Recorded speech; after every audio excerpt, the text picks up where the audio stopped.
The 12th round of the FIA World Rally Championship took the crews to Australia.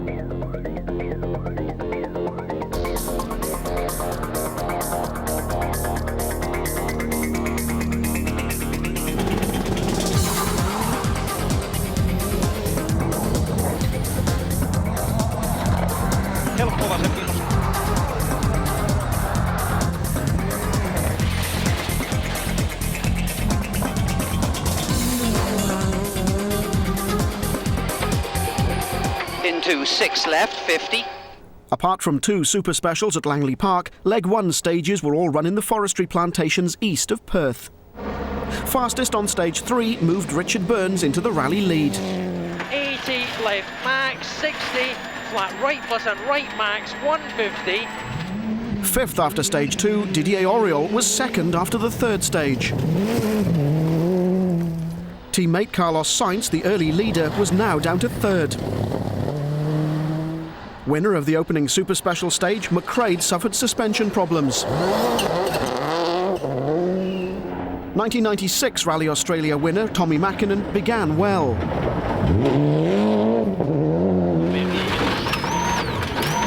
Kolme. Pirun pitkä oikein nopea, tiukka varo sisään. Ja pitkä kuova vasemmin. 4 times rally winner Juha Kankkunen drove superbly all day to remain in touch with the leaders, whilst his teammate Thierry could only manage 7th place.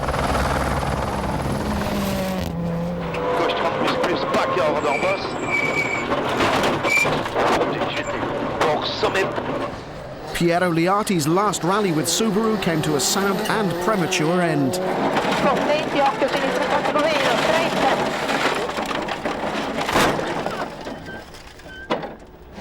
After the promising start, Mäkinen experienced a frustrating day filled with problems and had dropped outside the top 6 and out of the points. 16 kilometers still to go when we hit the stone and had to slow down. I'm more worried about at the moment. I think it seems that we have some road penalty. The pressure was mounting on the Finn and the strain on his face told the story. He needed points or the championship would slip through his fingers. But at least with the Lancer repaired, he could continue to fight on. Carlos Sainz was third after the penultimate stage, but a win in Australia with Mäkinen out of the points would seal the title. Auriol's another past Rally Australia winner. He would be second going into leg 2. The drive of the day, though, was from Richard Burns, quickest on 7 stages to take a commanding lead. Well, to be honest, the amount of time that we were taking off everybody made it silly really to do anything other than just keep on going and keep on pushing. Sainz took a gamble, allowing 2 cars to pass him to sweep the road on leg 2. We decided to run in closer order to Tommy and Colin tomorrow, and we will see. I hope it's a bit better than today. Leg 2's 8 stages took the crews south from Perth to the area around Collie. Burns would start with over a minute's lead, but the loose gravel is known to penalise the first few drivers. Burns drove well over the first couple of stages, but McCrae, who was still in the fight for the driver's title, had problems ahead, which would drop the Scotsman further down the leaderboard. 70 caution left over crest, tightens to 3 minus, gravel. Oh no. It broke a rear drive shaft about a kilometre into the start of the first stage. Is it a disaster, or have you lost not too much time? Well, we've lost a hell of a lot of time, and it's a disaster, yeah. I mean, we should have been making time this morning, not losing time. On stage 15, a moment's loss of concentration for Richard Burns was heavily penalised. That roll would drop the Englishman to 2nd place. I just cut too much inside a corner and there was a bump on the inside and it flipped the car. We didn't lose much time there and then, but it crushed the turbo pipe and we lost power for all of that stage and the next one. And we dropped about, I suppose, a minute 20. The battered Mitsubishi managed to continue, and Burns would end the day still well in touch in 4th place, a position he shared with the Ford Escort of Juha Kankkunen and Juha Repo. 90 left, 50, turn long bad right, and 50.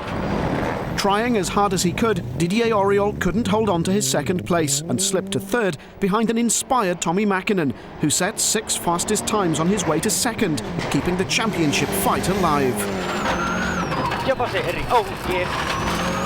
7. Pitkä vasen nopea.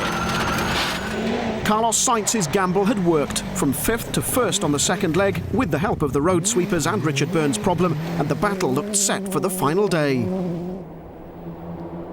I'm looking forward tomorrow very much because Panning's Forest has been always very good for me, and if Carlos is first car on the road, I mean it's a little advance for me.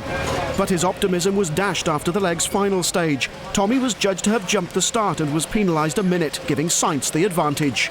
If it is like that, it's good for me. I mean, it was clearly Tommi was jumped the start. He was starting with the red line on. A distraught Mäkinen protested his innocence. I didn't jump. I just followed the clock. I didn't follow the lights when they should be equal with the time, with the watch.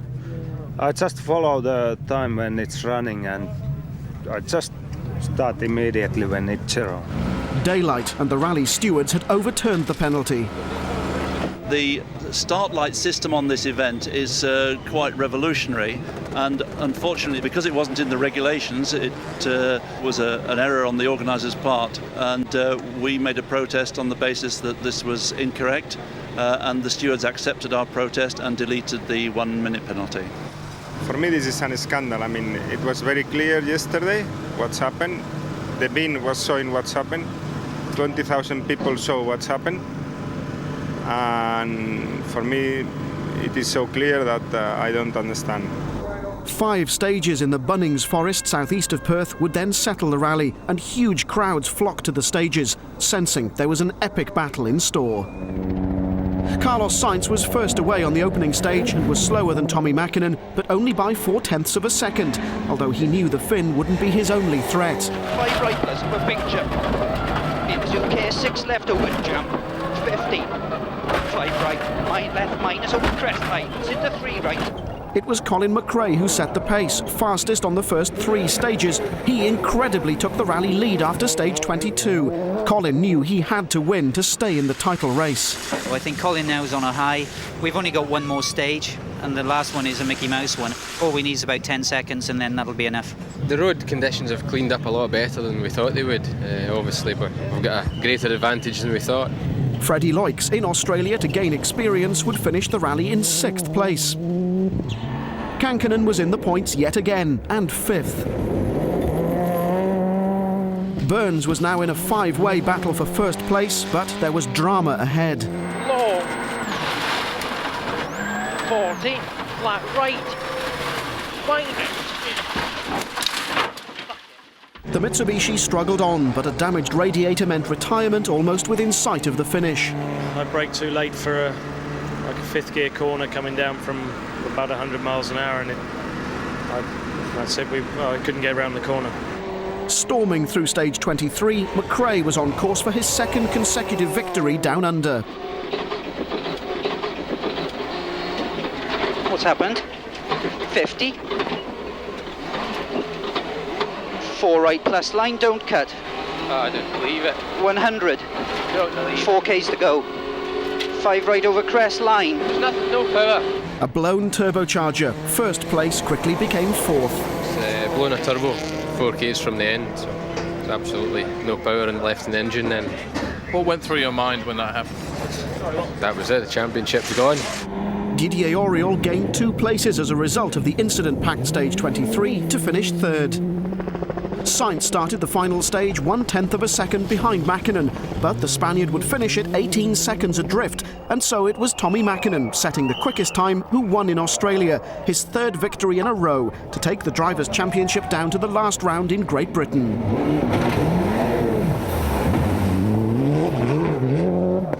The RAC, it's down to you and Tommi. What are the odds? Will be okay.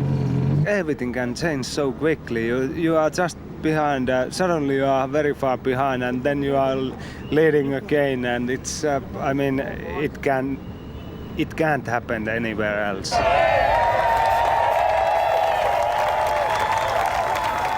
So, a controversial Rally Australia ended with a 16.5-second win for Tommi Mäkinen, whilst McRae's unbelievable bad luck ruled him out of the title fight. Only 2 points now separated Mäkinen and Sainz with 1 round to go, while the Manufacturers Series would be a straight fight between 2 teams, Toyota and Mitsubishi.